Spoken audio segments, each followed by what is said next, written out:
What is up, ladies and gentlemen, boys and girls, wrestling fans of all ages? Welcome into the Eskimo Brothers podcast. Low on the charts, but number one in our hearts. Tonight, we will be reviewing WWE Monday Night Raw, the return of wrestling's little stud, Daniel Bryan, for better or for worse. For worse. I'm your host, Aiden, and I'm honored to be here on this fine evening with my good friends, Moneymaker Mick. Hello. Gosh, for a second there I was gonna call him Milk again, but I couldn't decide. And the Lucha Kid Eli. Yes, sir. Cheap plug number one, you should totally check us out on Twitter at Eskimo Bros Cast. That is ESKIMO BROSCAST. Hit it, Eli. For those you don't know how to spell, are you dropping the son of a bitch? What? Do you not say son of a bitch? Not my answer. He's in that PG environment Right on now. that lockdown. We got a lot of great stuff there, including live tweeting of Raw, announcements of when our streams start, some fun polls, all that good stuff. And while you're on Twitter, you might as well tweet us using the hashtag EBWPodcast to have your tweets discussed live on the show. Cheap plug number two, if you're interested in donating any money to the show, you can go to the home page of our account. And on the right is a little blue button that says support. We greatly appreciate any donations. And as I said, we promise the money is going right back into the show. On that note, let's get into the review. I said earlier that I wanted to start the show talking about the dirt sheets because apparently it was a rumor going around that Enzo Amore and Colin Cassidy were supposed to debut on the show tonight. But of course, typical dirt sheets, at the end they tagged, well, Raw plans change on the fly, man. So you can't blame us. You can't blame us for that. Let me tell you something, ladies and gentlemen, please listen to these words right now. The dirt sheets are literally the ideas of people. People saw the fact that Enzo, Cass, and Carmella were on the house shows this weekend. Not even on the entire weekend, just in San Jose, because it was a bigger show. It was one of the quote unquote super shows. Brock Lesnar was there. It was one of the super shows, so they had to, they like to spice things up for those. That does not mean in any case that they're gonna be on the main roster. If you look at house show results, you might not. People from NXT wrestle house shows all the time. You see Baron Corbin. You see a guy like Sami Zayn. Sami Zayn hasn't been wrestling them recently, but a year ago. But where were the rumors then? But it only takes one person for a rumor to be on every single website. One person who looks at those results and says, Enzo Amore and Colin Cassidy, they were on the weekend house shows. That must mean they're going to be debuting on Raw, right? It's the perfect time, right? Because the New Day, they don't have anything to do. It's a great time. So they put on the rumor, they put it on their website. Other rumor sites, they look at it and they see it to be legit because the way these people type their rumors, they say it's coming from an official source. And then, of course, as I said at the end, they put, we don't know if this is actually going to happen because Raw changes. There's lots of scripts for Raw. It changes. That's a lie. The entire thing is a lie. Raw changes sometimes. If Vince is going to fly out these people to be on Raw, they are going to be on Raw. So don't give me that BS saying that they might or might not be. That's like saying 50-50 chance. I could say there's a 50-50 chance for anything. And guess what? The 50% chance that it's not going to happen is always going to be a little bit stronger somehow. I could say, hey guys, Doink the Clown's returning on Raw tonight. But you know what? Raw plans change sometimes, so you don't know if he's actually going to come out. That's the same amount of credibility as that source because there is no backing up of the information. Nobody is with Vince writing the script and they pull out their phone and they write up their little dirt sheet report saying, oh guys, Enzo and Cass are going to be on Raw tonight. That does not happen. Sometimes it does, right? You have inside sources like Dave Meltzer. Dave Meltzer, I'd say, is very credible most of the time. He was right on Daniel Bryan. He's right on a lot of things. He has inside sources. But these inside sources they don't own dirt sheet websites. They talk to Dave Meltzer. Dave Meltzer relays all the information. I'm sure Dave knows a lot more than he tells because, I mean, these inside sources that tell him like the smaller stuff, and he's giving out these small details. That's like, I mean, I'm sure he knows who's winning these matches because if he knows what's happening, these little small minuscule details, I'm sure he knows the bigger picture too. So when it's coming from an unreliable source, just it's not actual news. Like, please, if you actually have proof that this is going to happen, like you have an inside source, then post it. But you're literally wasting people's times. You're getting people's hopes up. Like when I saw the report, I'm instantly like, oh, just another dirt sheet report. It's not gonna happen because I'm smarter than that. And you for example, the Royal Rumble. I mean, AJ Styles, they were right on AJ Styles because that, you know what? Dave Meltzer was talking about it. He has those inside sources. He knows what he's talking about. I'm not trying to say that Dave Meltzer is the gatekeeper of all dirt sheets, but please do not. This is like a warning. Do not get your hopes up ever unless your news is coming from a credible source because it could very well be coming from I don't even know I don't even know where that rumor originated from that Cass and Enzo were going to be on Raw. But if you get like that source is probably not reliable whatsoever, but it only takes one website to pick up that source and then another website finds that and then now you look at it now, and every single website, every single dirt sheet website is tweeting about how Enzo and Cass are going to be on Raw, and sadly, that is just not the truth. Yeah, it's just a domino effect. If one person says it, then exactly, it is a domino. Everyone's gonna think, oh, that's the truth, especially when it comes from a half decent, like credible source. Yep. And also, like, let's save the rest of this angry discussion for later. Let's get started with Raw here. The show started with a quick little video package for Daniel Bryan. I only have one complaint for this, and it's a reoccurring complaint. Usually WWE is pretty good with their video packages, but this one kind of felt lazy. I know it was rushed probably, but I mean then again, like the unfortunate deaths of somebody like the Ultimate Warrior, that unfortunate passing, they got a good video package there for that. And I'm not complaining about the clips they showed, but it's one very small, minuscule detail that they could have changed that I thought would have just made the entire package better as a whole. Why, when they were showing the tweets, they showed the tweets from Daniel Bryan in the first one, they literally screenshotted their webpage. They signed out of their account. I could tell. They signed out of their account, and they clicked on the tweet, and they screenshotted it. Why didn't you just, like, screenshot the tweet, right? And then crop it out, and then put it on like a blue background. Isn't that what they usually do? Yeah, usually. I mean, they have like a little Twitter background.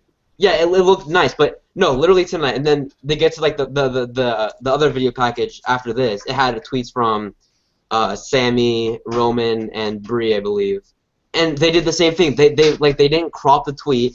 They literally took a screenshot from the web page. If you looked up at the bar at top, you could tell that they weren't signed in because you couldn't see it. They didn't have that little notification tab. They just had like moments and like whatever the other thing is. But yeah, that's just a little minuscule thing. Now let's get into Raw. We're already 9 minutes into the show. We haven't even started. The contract signing is up first. Stephanie begins discussing the upcoming triple threat match when she is loudly interrupted by chants of Daniel Bryan. Eventually, this is kind of funny, I'm not gonna lie. Eventually, Stephanie cuts them off and compares the showdown between Lesnar, Reigns, and Ambrose to Batman versus Superman and Captain America versus Iron Man. Well, it didn't mention what happened, but like, I believe Stephanie was about to say Triple H, and then they started chanting Daniel Bryan. She's like, no, the winner of that match is not going on to fight Daniel Bryan. I mean, Stephanie's, I mean, as much as I hate her voice and it pains me to listen to her speak, I'll admit that she can cut a. She's smart on the mic. She's pretty quick on the mic. Same with like the CM Punk situation. Her and Paul Heyman were very quick when after like the first year when Raw was in Chicago. They're pretty quick to shut it down, and it's smart. Like you don't want them chanting that the entire promo. And Stephanie's a heel. She doesn't have to play a face, right? Just because Daniel Bryan's retiring, she does not have to break character. So it was smart, and then she got like nuclear boos right there. She got that nuclear heat as Vince Russo would say. And it was pretty. I mean, yeah. I liked it. I like that. So yeah, Ambrose makes his way to the ring. Ambrose says he wants to get the contract signing out of the way because he has unfinished business with Brock Lesnar, whom he calls out. However, it's his brother-in-arms, Roman Reigns, who music hits. I kind of feel like they're tying in this Dean Ambrose versus Brock Lesnar story just for the sake that nobody views Dean Ambrose as like a actually like valuable competitor in this match. Like Eli, like what percent chance would you give Dean Ambrose going into this match of actually winning it? 0. Exactly. No matter what they do, exactly. it's gonna be 0.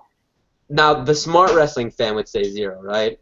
The smart wrestling fan who knows it's all fake, knows it's scripted, would say that. But the casual viewer, the casual Roman Reigns, the John Cena fans, I'm not saying you can't be a smart, you know what I'm saying, like the general, like the little kids. They don't really know about the wrestling business.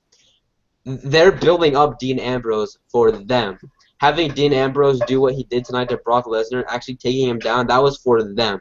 Because now the little kids that don't know, maybe I don't even know, are there adults that don't know wrestling's scripted? I don't know. Maybe not.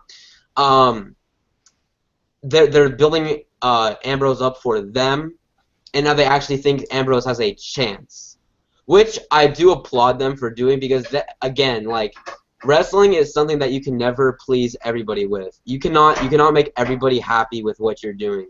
But if you're building a match like this, which I'd say the finish is pretty obvious, they're doing an amazing job at it. They're making Brock look super strong, like he's the one that's gonna fight Triple H. Their little face down.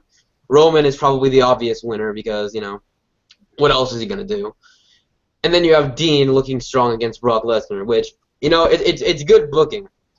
I don't know if I agree with the match and how it began, how it culminated, but I do appreciate the build up so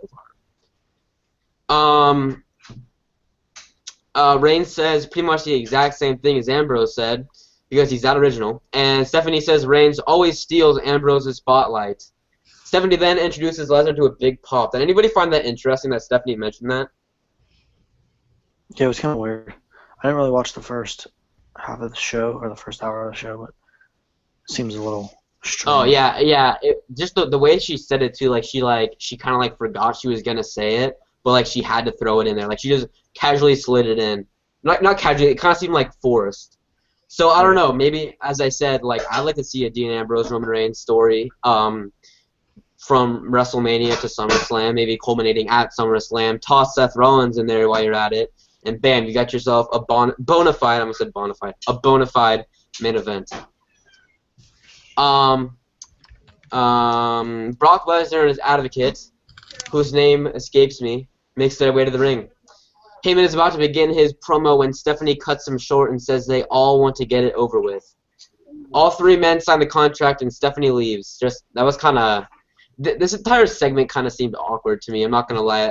From the way it started, and then like Stephanie, like they all got in the ring and they all signed the contract, and then she just left. She's like, okay, I'm done here.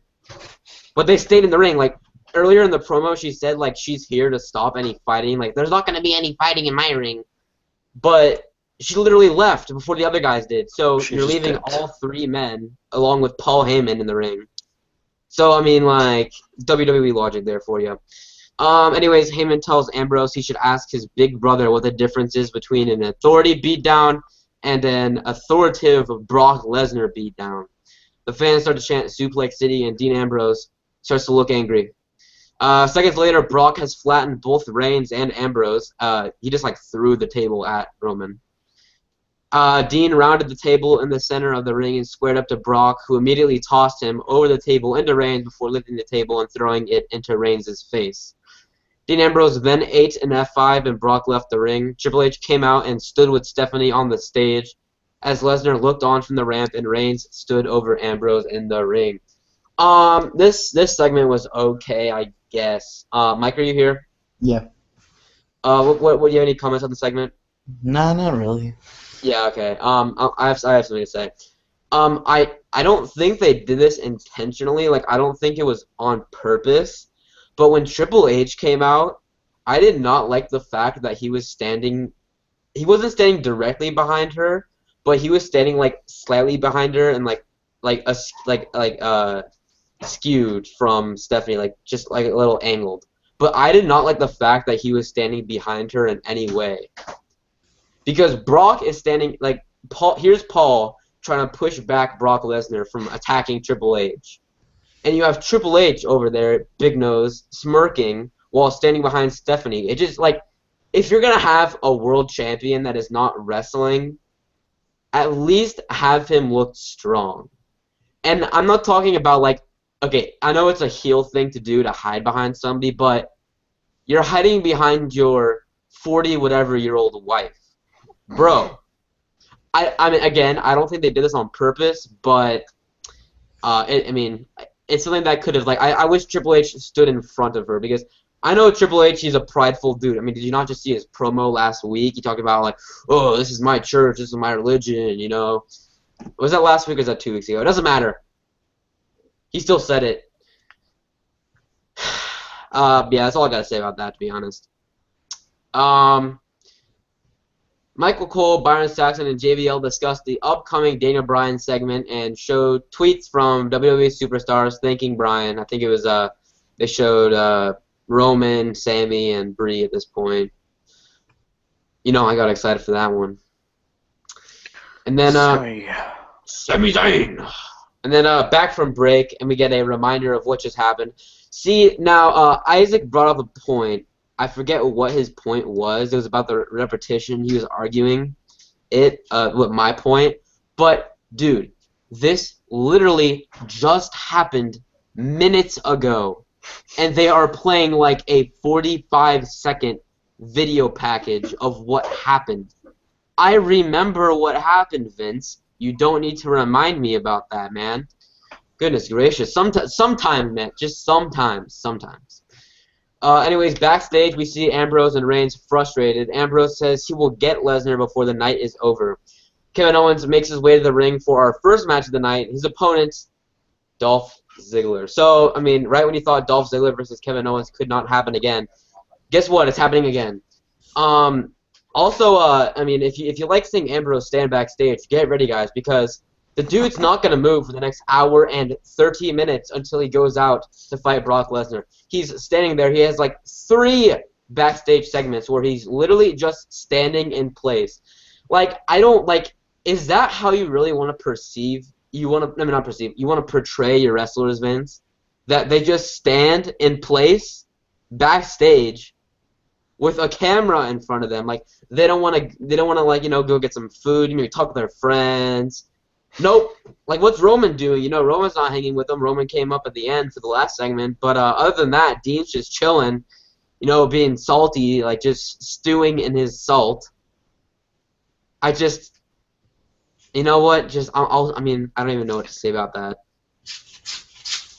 Yeah, so we get Kevin Owens versus Dolph Ziggler. Again, I'm not going to complain about the match. I'm not going to complain about the match at all. These are 2 great in-ring workers. It was a great match, well executed, crisp action. But the one thing I am going to complain about, and you can say back burner, like Eli said, and I do agree with that to an extent at this point, but Kevin Owens losing again. After the fans complained, they complained to, what's-his-face, Road Dogg. He's a producer, right? Yeah. Yeah. They complained to him about Kevin Owens losing, and he talked to them. He's like, oh, well, wins and losses don't really matter. It's about the character, and Kevin Owens' character is great. Listen. Character is key, right? Character is one of the keys to success. Shout out to DJ Khaled. But you also have to understand, Road Dogg, you need to win as well. You can't lose every single match. I don't understand what they're doing here. Are they going to have Owens versus Ziggler at Fastlane? If so, I wouldn't have done this. I mean, they kind of have to at this point because to me it looks like they're building Styles versus Jericho to WrestleMania. I'll talk about that feud in a little bit. They threw a little interesting twist into it, but for real, this match is so just why it did not need to happen. It did not need to be full length. you're wasting a match that should have happened on a pay-per-view. Like this match could have had pay-per-view potential, and I guess it still does, but I feel like you're wasting its potential. You're like It's redundant. you're gonna make it's redundant. Exactly, those are the words for it. You don't need to put it on television every single week. Just do it once or twice, all right? Establish the feud, and then have them fight or whatever. Have them fight every single week. This kind of reminds me of like. Hey, wait, like, Eli. I'll be back in a minute right here. Just keep on talking for a minute. All right, cool. This kind of reminds me of whenever you play WWE 2K16 or something, you make a rivalry. They insist that they wrestle every week. And I know it's like on Universe mode, it's not the same thing, but it just gets redundant. And I feel like the fans get uninterested when they just see the same match over and over again with no really story development or anything. It's just kind of like, oh, they're wrestling again. It's just repeats. Yeah, it's just repeats of the same thing over and over again. Like I know it's building to a pay-per-view match, but still, it's like, do I really have to see it again before the pay-per-view? Right. Why would I pay $9.99 for this when I saw it on TV 6 days ago? Right. That doesn't make any sense to me. Yeah, but I don't know. I didn't watch this match, but I'm sure it was the same old, am I right? Yeah. Yeah. I tuned out halfway through it because it was, like you said, it was pretty much the same thing that we've seen for the past few weeks. I mean, I see why you tune out, but it was good wrestling. I mean, same old is not a bad same old. Except they're with these two guys, right? Yeah. It's not like a Titus O'Neil Stardust, same old. Yeah. I mean, the highlight of the match was definitely Owens when he was punching Ziggler in the corner, and he's like, he said something before it, on one punch, and the second punch, he's like, "Hey, Dolph, what's funnier than you? Everything." And then he just kept on punching. It was Kevin Owens says he's got really good in-ring psychology. He's so funny. Yeah. Anyways, Dolph Ziggler won, as we said. Kevin Owens goes outside the ring. He starts throwing stuff. He throws the stairs.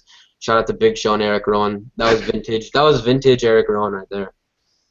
Another video package for Daniel Bryan is shown winning the U.S. Championship from The Miz at Night of Champions.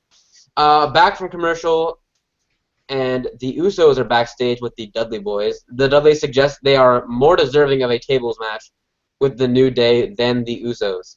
They agree to team up to take on the New Day. Michael Cole announces that Bray Wyatt will take on Ryback tonight, and a video package is shown for Ryback. Go figure. I was kind of I'm not gonna lie, I was worried watching this. I'm not gonna talk about the Usos segment because that was whatever. I don't really have much to say about that at all. But I was kind of worried watching this Ryback promo because I was like, oh no, are they gonna go on another Ryback push? Usually when they show video packages, they're doing pushes. Ever. Yeah, but they proved that that's not happening tonight. I feel like they literally just aired it, so it's they just aired it, so it's oh, maybe Ryback actually has a chance. But you know what? Spoiler alert, Ryback did not have a chance. Nor will he ever, because he's that bad. He looks like a roided thumb, literally. I say it every week. I'll say it again. I'll say the next show Ryback's on. I'll say it every single time. Goodness gracious, we had the roided thumb and the Alaskan bullworm on tonight's show. Pretty clutch. That was some clutch booking, Vince. Anyways, next we get Charlotte versus Alicia Fox. This match was I mean, do I need it's redundant at this point. Charlotte is just putting on cringeworthy product right now. Alicia Fox, nothing special. Obviously, everybody knew the finish of this match. I mean, Alicia Fox got some decent offense in. When I say decent, I don't mean it was actually good wrestling. I just mean that she actually got moves in. And I mean, the fans were chanting Seahawks during this match. They chanted Sasha Banks. I don't get why they would why do they follow a hot match with this? This should be a cool down match. They do with pay-per-views. That's a pay-per-view formula. If you haven't noticed, it's co-main event, Divas match, main event, because they consider the Divas match as good as it may be, right, it could be a great match. Like, I'm not saying that the Divas deserve to be in that position. I'm not saying they should be a cool-down match. But that's the way it is, unfortunately, most of the time. They put them on there so the fans, they cool down. They're not as wild, and then they get crazy for the main event again because they've had time to rest. Just like it's safe for this. This is like a crowd-killing match, especially coming off of a good match, and then you just add to it. Like it gets worse. It really gets worse than this tonight. They just keep on topping on bad stuff on top of bad stuff. Like Eli, you said you missed the first hour. What I tell you that you missed in the first hour? Let me look at the message. I believe the words were absolute shit. That's because I meant it. The first hour of the show was exactly that, and I'd say this show is pretty much unwatchable except for parts of the last hour.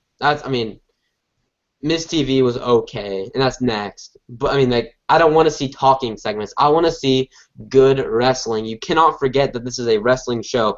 And when you're putting on Charlotte versus Alicia Fox, two divas, not many people care about Charlotte. She might have the title, but the title doesn't make the wrestler. The wrestler has to make the title important, you know? True that. And Charlotte is doing a terrible job at that. She's so irrelevant right now. Sasha Banks is much more relevant. I'd even argue that Becky Lynch might be more relevant at this point, and she's losing. Charlotte has been a terrible champion. Alicia Fox, completely irrelevant, probably the most irrelevant diva on the roster right now. They literally just put her in matches to lose at this point. And it's not television that I'm inclined to watch. That's why I put it on mute, and I go watch something on YouTube, or I go listen to a song, or I go get some food, or I go to the bathroom during these matches, because that's more entertaining. I'd rather sit here, eat an apple, than watch this match. I'd rather, I'd rather do my homework. Anything. Like, this match, it's such a waste of my time. I know you have 3 hours. I know you have a lot of people to get on the show. I know Alicia Fox needs to be on TV sometimes. I know Charlotte needs to be on TV. She's your Divas champion. But put it in an entertaining fashion. It doesn't need to be this boring. If they're capable of that, they should be, but they don't. They sure don't seem like they know how to do it. They don't. They write. That's a problem I think that needs to be fixed. Is the fact that they write the show the day of. So Vince is knocking these things out in probably a few hours. A 3-hour show in a few hours. I feel like I could do that. I could write a decent script, and I know it'll get hard because of how long Vince has been doing it, and you got to keep it fresh and all of that. But I feel like anybody, a lot of people, like Triple H, for example, could do it in a much more entertaining fashion. Anyways, Michael Cole confirms that the Usos and the Dudley Boys will be facing the New Day in an 8-man tables match. The New Day will be choosing a mystery opponent. Don't get your hopes up, guys. Mystery partner. Partner. The Miz says Miz TV is usually a place where people can have fun and feel safe, but it was not that last week. Highlights from last week are shown when the Miz picked on AJ Styles before being beaten down. Back in the ring, and Miz says what AJ did was disgusting. He says AJ Styles needs to understand that he can turn him from a redneck into a main eventer. So, you can't be a redneck main eventer? Alright, Miz. Alright, Miz. Stone Cold. Yeah, exactly. Alright, Miz. Alright. Chris Jericho's pyro interrupts the Miz, and highlight of the night, the entire night, was that Jericho is wearing his jackets again. And he's not wearing coats with no shirt under them. So, round of applause for Chris Jericho. Finally learning how to wear clothing. Jericho says the Miz is not entertaining. Wow, thanks for the update. Captain Obvious. It tells him to shut the hell up. Jericho says the fans in Seattle do not want to see Miz TV. They'd rather have a highlight reel. Crew members flood the ring and change the set to the highlight reel while the Miz shouts at them to stop. Jericho then welcomes us to Raw as Jericho. I had a problem with this. I know it would have been inconvenient to put in the carpet for Chris Jericho after removing the Miz's carpet.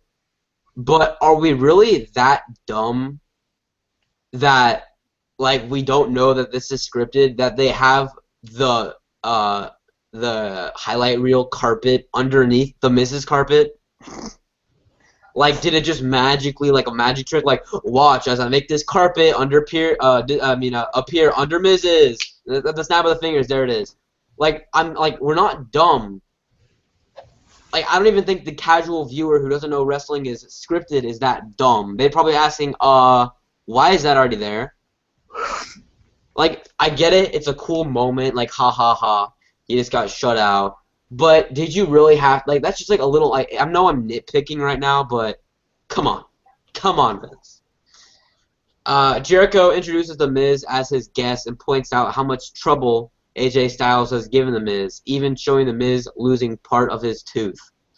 The crowd chants, "You look stupid," to which Miz says he isn't Sheamus. Now, I talked about Stephanie being good on the mic under a chant like that, but The Miz can improve. The Miz says Jericho was also upstaged by AJ Styles, and he shows footage of Styles' win over Y2J a few weeks back. Chris Jericho agrees that he can't stop thinking about his loss to Styles. This is where Jericho started getting creepy. He's like, I can't stop thinking about it. He beat me, and I'm losing sleep over it. Flashbacks. Yeah. The flashbacks, man, it haunts my dreams. Now that I'll talk about it at the end. Actually, this is going to be turned into a potential match. And the crowd starts chanting for AJ.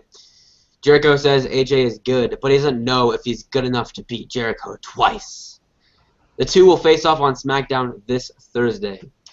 AJ Styles makes his way to the ring, and Miz attacks Jericho from behind. Styles attacks Miz, and Jericho helps throw him out of the ring. The two icons then have a stare down, and the crowd chants for AJ. Jericho slaps AJ's hand, and they start throwing hands. Just then, Miz pulls Jericho from the ring, but gets thrown over the announce table. Miz looking real strong in this one. Jericho jumps on the apron again, but slowly climbs back down. The two stare at one another and talk trash as Jericho makes his way up the ramp. So, I mean, as they've already announced, Jericho versus Styles is happening on SmackDown. But let me tell you what's happening right now, folks. This is the video I'm going to tell you to refer back to when at the WrestleMania preview or whatever when the match is announced. I told you so. This is why it is going to be Styles versus Jericho at WrestleMania. You got to listen to me right now. They're not going to do that match at Fastlane. Okay, so here's what happened at SmackDown. Let's start from step one. On SmackDown, you have an angry Miz and you have this match. With the smartest option obviously having the Miz interfere, right? And then going into from SmackDown going to Fastlane, you can start building a triple threat match. Miz, Jericho, Styles. That is a match where you can give Jericho the win, but have him pin the Miz. So Styles is not being pinned, but Jericho is still getting the win. Then you have Jericho come out and say, like, I'm not satisfied with that win because I wasn't the one to pin Styles. I pinned the Miz. But you know what? The score is 1-1. So how about we settle it at WrestleMania? Or they don't have to do it like that, but that can be like the basis of the story. I mean, I wouldn't announce the match like the first night after Fastlane, but I would build to it, and then that can be like the premise of the story. You got me? You understand? I feel you. Yeah, you can. You can dig it. You can dig it. I can definitely dig that. It's better than Owens and Styles. So yeah, and I feel like I do feel like Jericho is the guy to come in there and put over somebody. Dean Ambrose, now that I think about it, is kind of established. I mean, he could always use a win over Jericho, but I feel like it'd be more beneficial to AJ Styles. So yeah, that's what I think is gonna happen with AJ Styles at WrestleMania. So, Owens is gonna be otherwise occupied, if you know what I mean. Highlights are shown from earlier in the night again. That's number 2. And this is segment number 2 of Dean Ambrose just backstage, just chilling, just walking around, pacing back and forth. And that's it. That is your video package, ladies and gentlemen. It is literally Dean Ambrose pacing around. That's it. You expected something else? You shouldn't have, because it was literally Dean Ambrose walking around. And that's why Raw should not be 3 hours. But that's besides the point. A video is shown of Daniel Bryan winning the Money in the Bank briefcase at the pay-per-view of the same name in 2011. Now the Wyatt family make their way to the ring as Bray Wyatt is set to take on the big guy Ryback. Videos are shown of the Wyatt family picking apart Kane and Big Show in the past few weeks. This is kind of this is kind of interesting how they're doing this, picking apart of people, and I'm kind of fearful of it because you have them pick apart Kane, you have them pick apart Big Show, and you had them pick apart actually never mind. I take that back. I was gonna say a 4v4, and then you tag on Taker onto that team of 3 guys, but I don't think Bray's gonna be in that. I feel like Bray's gonna be fighting Broad. Oh, voice crack, Broad. Eli, are you there? I'm here, buddy. The static just cut out. You sound like so quiet.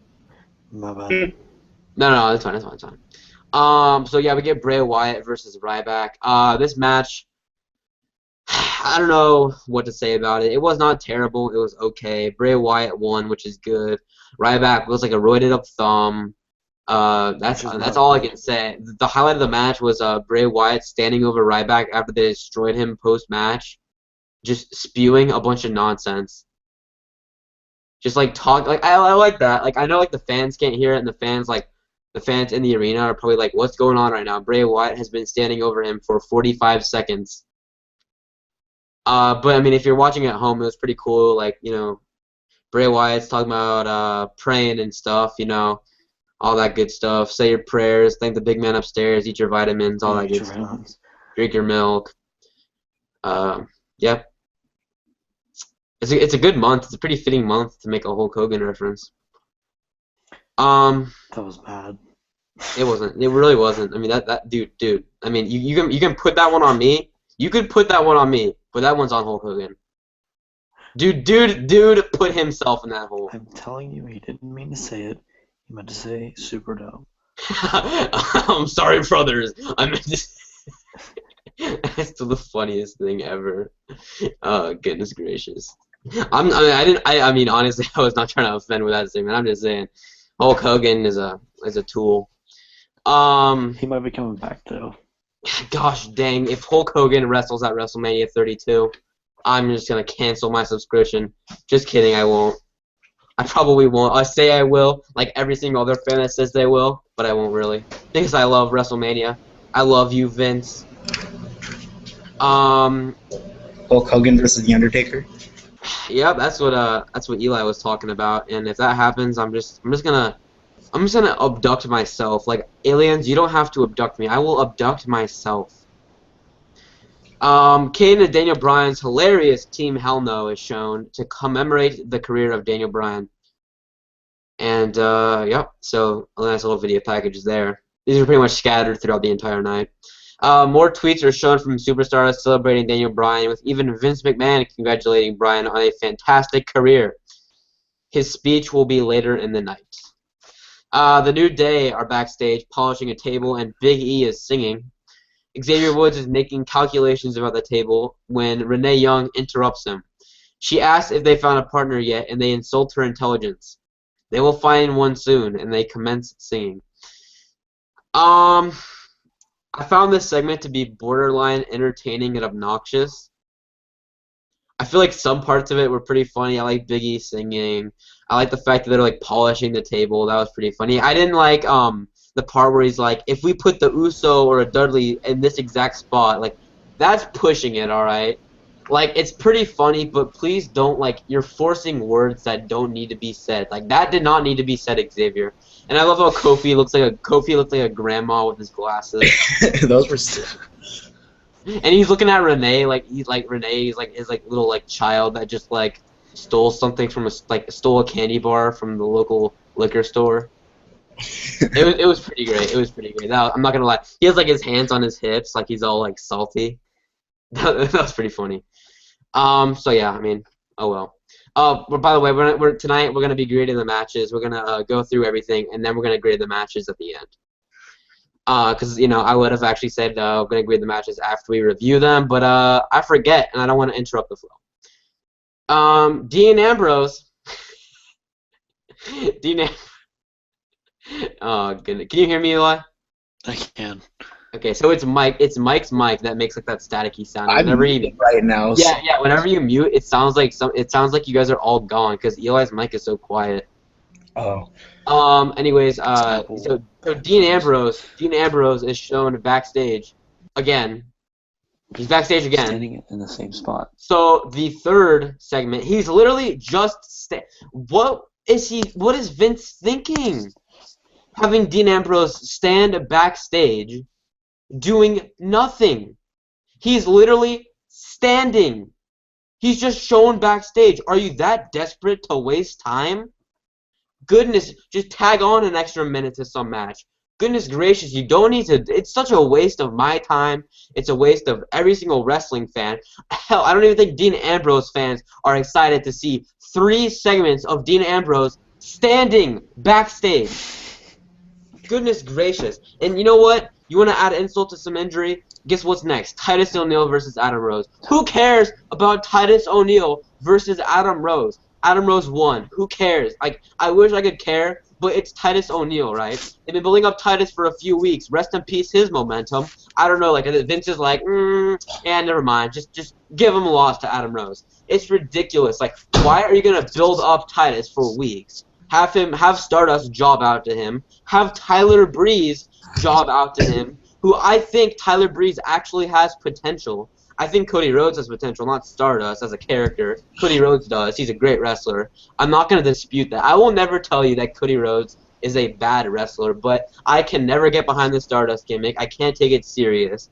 He's not at his full potential as Stardust. He's toned back his offense. It's different because you don't want to be exactly Cody Rhodes. I don't like it. I liked him as Cody when he's hitting moonsaults and like the crossroads. I love that stuff.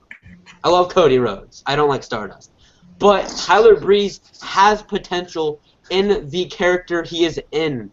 Vince built his company on characters, and you cannot forget that. This company started with a bunch of no talented characters. But guess what? Tyler Breeze is a good character. He's a modern character. He's a relatable character in this day and age. And he's talented. Not like the New Day where they're like pretty like mediocre wrestlers to say. I mean, they can put on some good matches, but they have entertaining characters. Tyler Breeze is a mixture of that. He's a great character. Well, I'm not going to say his character is like amazing, but it is relatable. Yeah, it's solid enough for him to get over, I think. it's original. It's original. What would you say though, Eli? I think it's solid enough for him to get over with the fans. What he did in NXT, but it just didn't translate because they're not using him right. Exactly. You cannot blame. Wait, what were you saying, Mike? It's a character we haven't seen like that in either a long time or probably never in the business. Exactly. You go back to like I don't know who can even relate him to like he has like the swagger of like a Macho Man Randy Savage. George from like the 50s. Jesse the Body Ventura, like he has like that swagger, but the character itself is different. It's modernized and it has a twist on it that separates them that you wouldn't really think to compare him in the first place. But you're wasting him, and you cannot blame Tyler Breeze whatsoever for this. You cannot blame him for breaking up with Summer Rae. That was terrible. That was destructive. You cannot blame him for having to fight Dolph Ziggler every single week for like a month straight. You cannot blame him for that. That is on Vince. Vince ruined Tyler Breeze. Tyler Breeze did not screw Tyler Breeze, Vince. Vince screwed Tyler Breeze. And that is that. You cannot tell me that. I mean, any single wrestler on this roster has the potential to be a star. People hated Roman Reigns, but he's a star now. Some people don't like Tyler Breeze for whatever reason, but some people love Tyler Breeze. He has potential, and you squander that. And same with, I mean, I don't know, Titus O'Neil squandered potential. Adam Rose squandered potential. As Leo Kruger, he was great. I don't know really why they ever introduced. Yeah, I don't know why. I guess Leo Kruger wouldn't have had main roster success. Like, I don't know how they would have brought him up because he's not really that interesting. He kind of reminds me of like a Bamf, you know? Like they're not like terrible wrestlers. They're like decent in the ring, but they're not interesting characters. Hey, Aiden. Yeah. Let me ask you this: if Sami Zayn's on the main roster full time, do you think Vince has a chance of possibly ruining his character? No, because I feel like Sammy is going in with so much story, with so many potential stories lined up for him. He has 2 automatic feuds that he could easily get in. 1, Kevin Owens, of course. 2, he could do it with Cesaro. Sami Zayn has this connection that none of the other NXT guys that have come up in recent times have. The Lucha Dragons, they will never have a fan connection like Sami Zayn. Maybe Kalisto one day, if he grows up in the potential. He has potential to be a big star for sure. He could have that connection. Who else? The Ascension, they didn't have any fan connection really. Neville didn't have that either. Neville, yeah, that was the person I was thinking of. Neville, he does not have the fan connection that Sami Zayn does. Nor does he have these stories. Neville came up with nothing ahead of him, nothing light ahead of Neville. And now more and more of Triple H's influence is getting infused into the company. I feel like Sami Zayn, with his already set up potential stories, and with Triple H backing him, I know he's a big Sami Zayn supporter, I feel like it's going to be very hard for Vince to screw him up. And as I said earlier, speaking about Daniel Bryan, he could very well be the next Daniel Bryan. That's what I was going to say. Like, even if Vince somehow manages to screw him up, I feel like the fans are going to be so behind this guy every time he's on TV that it's going to be hard not to push him in some way. Exactly. He's so...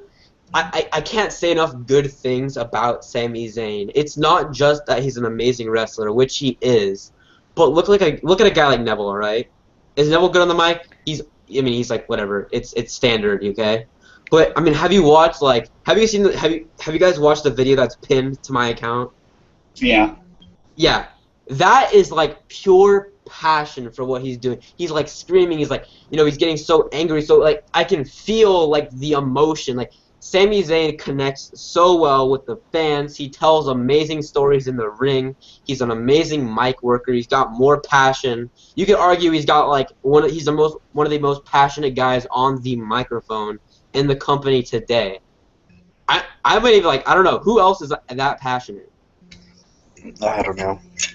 Triple H showed some shades of passion like a few weeks ago, but Cena gets into it sometimes. Cena can get into it, but Sami Zayn, he has like this way with his words. He's amazing work on the mic. He feels natural, and you can feel his passion. You can feel his energy, and that's why I'm saying you cannot mess up Sami Zayn. He's just a very genuine character, I think. Exactly. He's one of the few genuine good guys left in the you can view this guy as saying like he could never be bad. He could never do a bad thing in his life.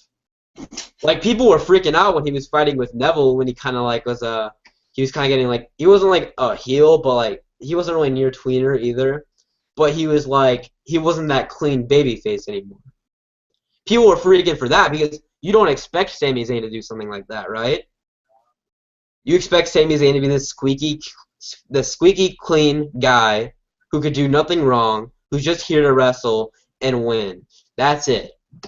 But you showed like he had like this temptation in his mind, like in the NXT Championship match with Neville, where he wanted to hit Neville with the bell, but like his conscience told him otherwise, and he figured it out. He figured out a way to win. He's one of the few pure stories left in wrestling, and that is why I'm behind Sami Zayn. He is what I think Daniel Bryan, like I'm seriously like I'm not trying to sound bitter or anything. I respect Daniel Bryan completely, wholeheartedly. I respect his career 100%, but I was never a big Daniel Bryan fan. I didn't find his promos interesting. They sounded kind of forced. He was kind of awkward on the microphone. His matches were kind of redundant and repetitive to me. But Sami Zayn is a guy that I feel can in the fans' eyes, fill the shoes of Daniel Bryan in the aspect that he's the underdog, he's the smaller guy, but he's still an amazing talent, and he's got passion for what he's doing. And that's enough about Sami Zayn. Up next we get Lucha Dragons versus Del Rio and Rusev. Yeah. I don't know why. Like, I really hope this is not a long-term deal where all of Kalisto's matches are now tag team matches. I feel like it was just a way to involve Del Rio and Kalisto. But anyways, Del Rio and Rusev won. And my problem with this, I've had a problem with a lot of things tonight, but my problem with this match was the fact that Del Rio pinned Kalisto. I know what you're saying. Well, I know what you're probably thinking. I mean, Kalisto took the loss here, so he's definitely going to win at Fastlane. I know he's going to win at Fastlane, all right? And it was obvious by this. But there is a way to do it where you don't have him look so weak, and that is literally just have Del Rio pin Sin Cara. You're delivering Kalisto a loss, but he's not the one being pinned. It's like Brock last year at WrestleMania. The triple threat match, Seth Rollins, Brock Lesnar, and Roman Reigns. Did anybody think Brock looked weak in losing? No. No, because he didn't get pinned. He was just a victim of the numbers game. And that could have been it. Kalisto, he had nothing to do with losing, or I should say he could have had nothing to do with losing. And I kind of felt that Roman was going to be the one being pinned because of the whole Shield thing and how they all broke up, blah, blah, blah. Oh, yeah. It would have been dumb. It's clearly obvious it wasn't going to be Brock being pinned. Yeah, that would have been a foolish mistake. But yeah, I don't have anything else to say about this match. We've already I need to calm down for a minute here. The theme of the show was being redundant with literally almost everything. Yeah. The theme of the show is, or not the theme, but the summary of the show is, I can't wait for the build to WrestleMania because this is absolute garbage on television right now.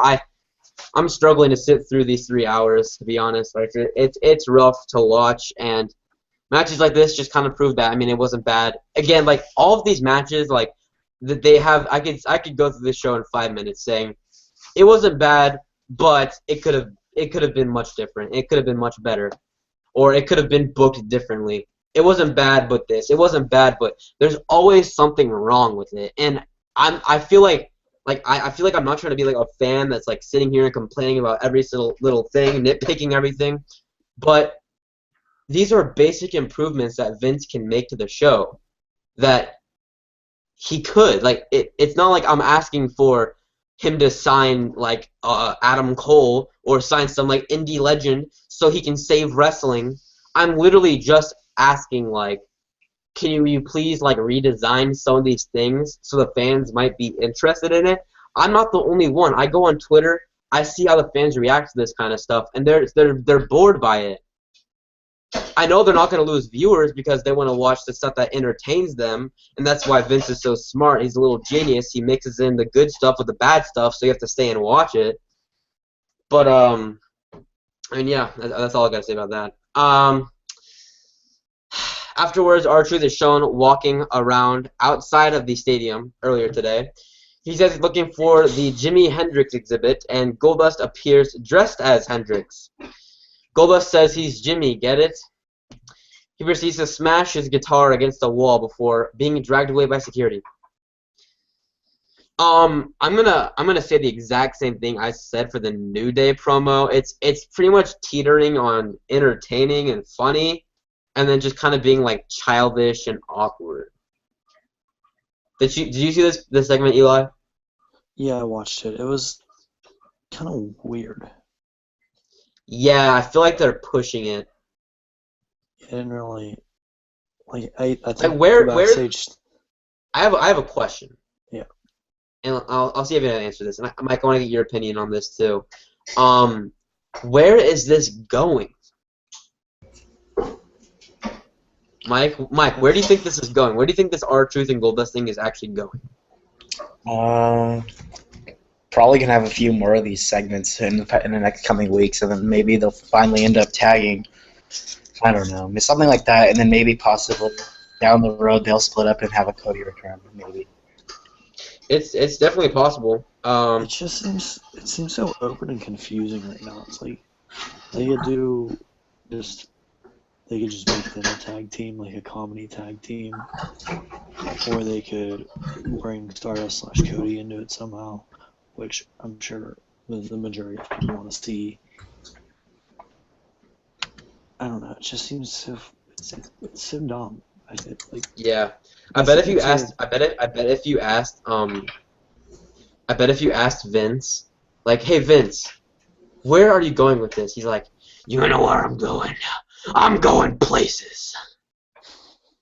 Like, I don't even know if Vince knows what he's doing. But yeah, let's just move on from that, I guess. Yeah. Wait, Mike, did you get a chance to talk about that? Sorry, I kind of zoned out there for a minute. Nah. Do you want to talk about it? Nah, not really. Fair enough. Don't blame me, buddy. So Sasha Banks comes out, and I'm like, yeah, new Sasha Banks gear. And then I'm like, Eli, you like that gear? He's like, bro, those are street clothes. I'm like, oh. So basically, I was just sitting there disappointed the entire match because I thought whatever she was wearing was pretty tight, pretty cool. It was pretty. I mean, I'm not gonna lie, that'd be pretty cool ring gear. It looked pretty simple, you know. And we get Becky Lynch versus Tamina Snuka. I'm sitting in the call. What was that? Was that a snoring sound? Yeah. I don't blame you. I mean, I'm sitting here, and I'm like, oh yeah, we're gonna get Becky Lynch versus Naomi, right? Like, that'd be all right. But then in the back of my mind, I'm thinking, no, it's Vince. He's gonna give us Tamina Snuka, and lo and behold, ladies and gentlemen, Tamina Snuka. So we get Becky versus Tamina, pretty short match. Tamina Snuka wins after what happened? Like Sasha tried to like distract Tamina or something. Naomi came and punched her, beat up Sasha. Becky came out, hit Naomi with the suplex, then came in and ran to a super kick.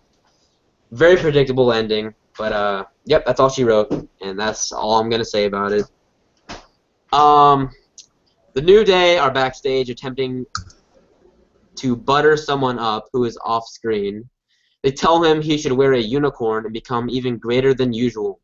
It turns out to be, drumroll please, Mark Henry. Take that drumroll back, boy.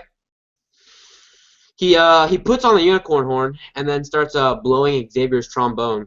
Big E says the trombone is nothing without the dance moves, so he teaches Henry his moves. A funny dance segment follows, according to NoDQ.com. Shout out to, let's just plug that real quick. Shout out to NoDQ.com. This is where I get all of my news sources. You know what? I want to go see if NoDQ.com reported on the Enzo Amore thing. I'm curious about that for some reason. Oh, nope. Well, actually, hold on. Let me go make sure. See? You guys should go and get your news from NoDQ.com. That is NODQ, in case you didn't know how to spell that. You know, they don't report the false things because, you know, I'm looking through this list, I'm looking through other reports, nothing about Enzo Amore. So props to them for not buying into the hype machine of the dirt sheets. What was I talking about? Oh yeah, freaking Mark Henry. Why did they have Mark Henry off camera if it's Mark Henry? Why are you trying to get us excited about Mark Henry? This dude changes like characters. Like he's pretty much the was he a heel? I'm pretty sure he's a babyface. He's a babyface with Superstars in the main event. Yeah, like I'm so confused. I just want to start crying. And not because Daniel Bryan's promo, but Mark Henry's existence. Like, I don't get this. Like, why would you try to make this a big deal? It's so disappointing. Like, I know, like, you're trying to, like, get that viewership, right? You're trying to get that viewer to watch. Like, yeah, we're gonna sucker him in. But it's not cool. It really is not cool. But you know what? It's Vince. I don't know why I'm complaining. Let's see what happened next. Oh, yep. So it was the tag team match. Let me refresh the page here. It's pretty laggy right now. My computer lags sometimes when I'm on G+. So yeah, we get the tables match now. Come on. There we go. So it's a tables match. It is the New Day and Mark Henry versus the Usos and the Dudley Boys. The winners via table, surprisingly. Via table.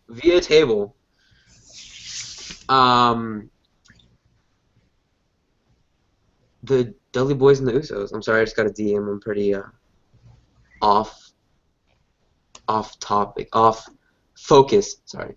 Gosh dang it. I'm really losing track here. I mean, I'm like I burnt out all my energy, you know. Talking about Sami Zayn, really. Talking about Sami Zayn was my downfall. So the interesting part of this. Alright. The interesting part was after the match, the New Day, they retreat up the ramp, and then the winning team celebrate in the ring. Devon is standing with Jimmy and Jay, when suddenly Bubba Ray attacks the one of the Usos from behind, and then Devon takes out the other, and they hit a 3D. Wow, okay. Ellie just DM'd me saying, get it together. Thanks, Ellie, I appreciate it. Kind of. They hit a 3D on Jimmy through a table, and then Bubba powerbombs Jay from the top rope through a table. The Dudley Boys are bad boys now, and the fans are eating it up. So I was talking about this with Eli a little bit. I find this interesting. I find that that Team 3D, they were kind of getting boring. Their matches, they weren't really interesting anymore. But I do feel like this is a good change. Eli, you want to talk about it? Mike, you want to talk about it? Anybody? Am I still here?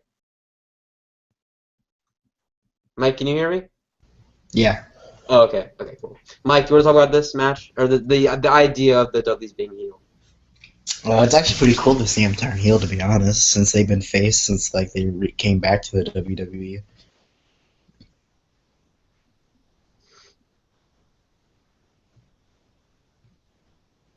Yeah.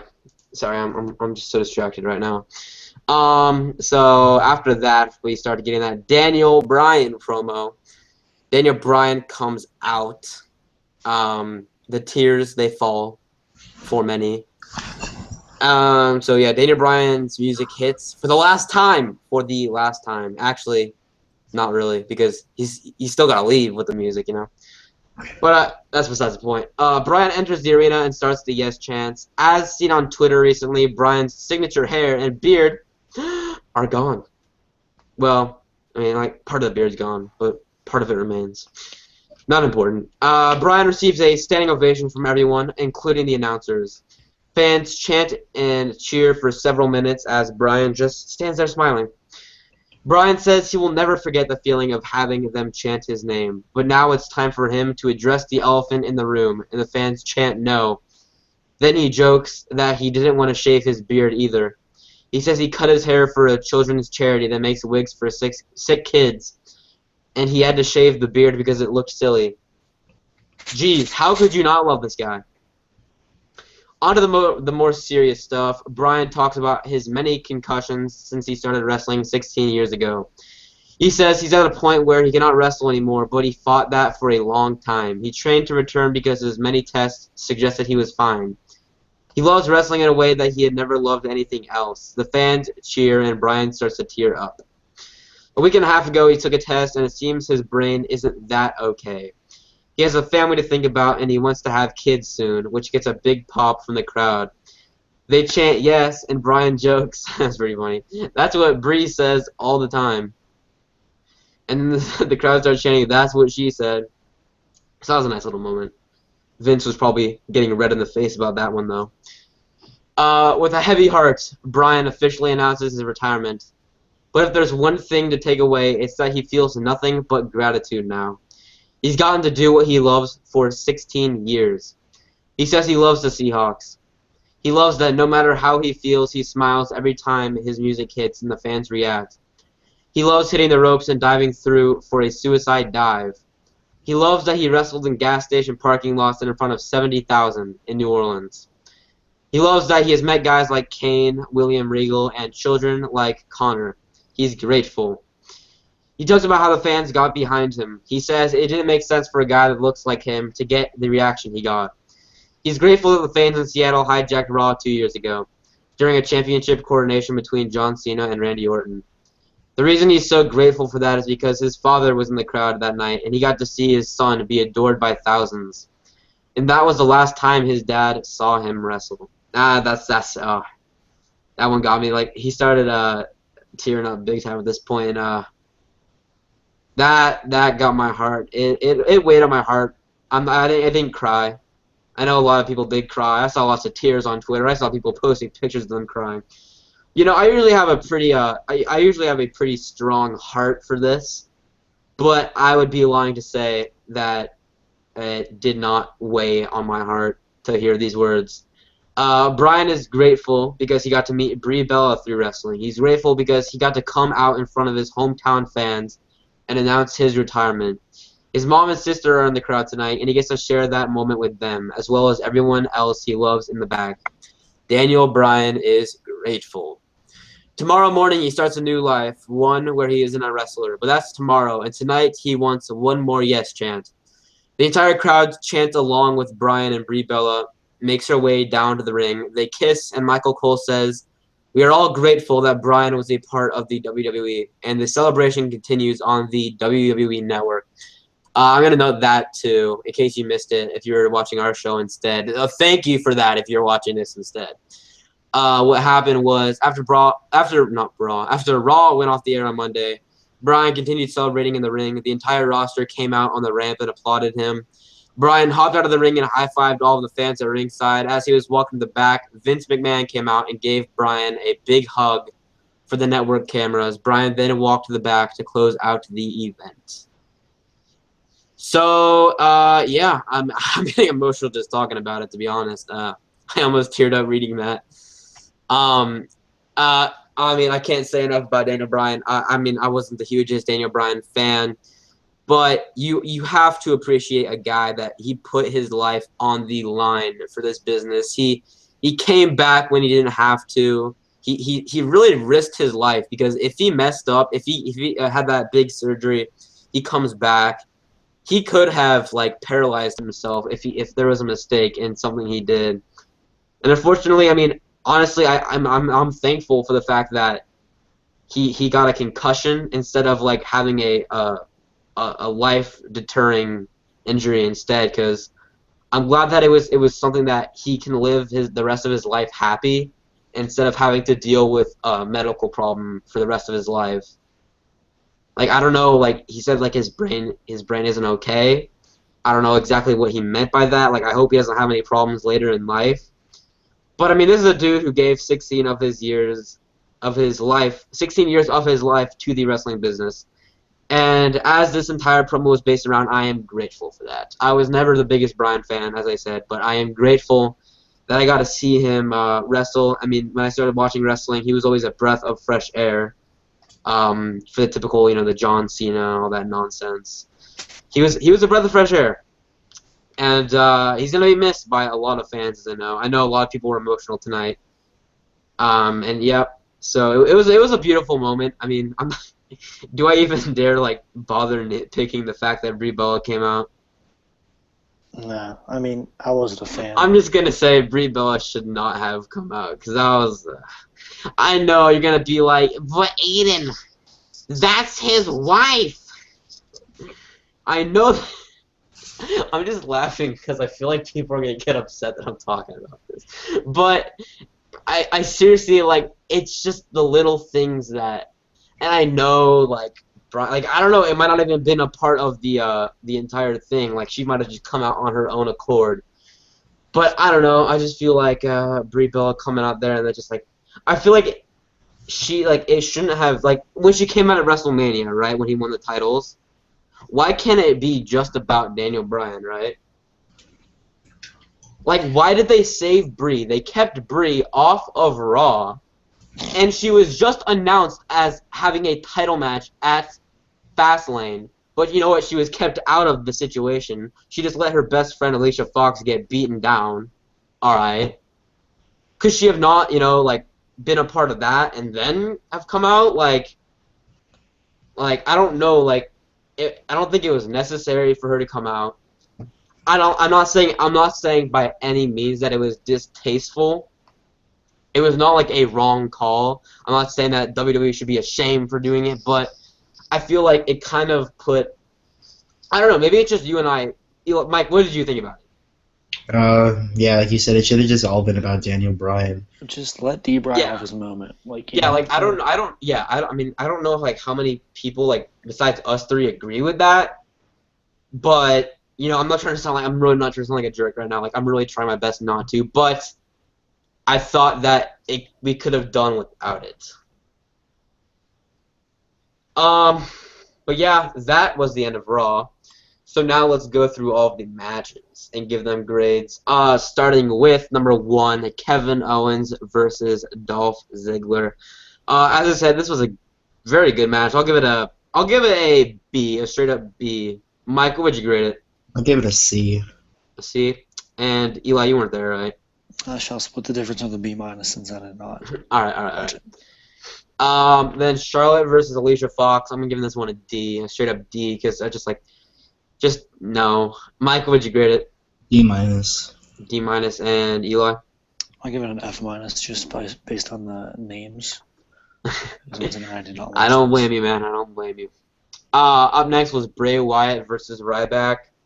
It wasn't bad. I'll give this one a C-. Mike, what would you grade it?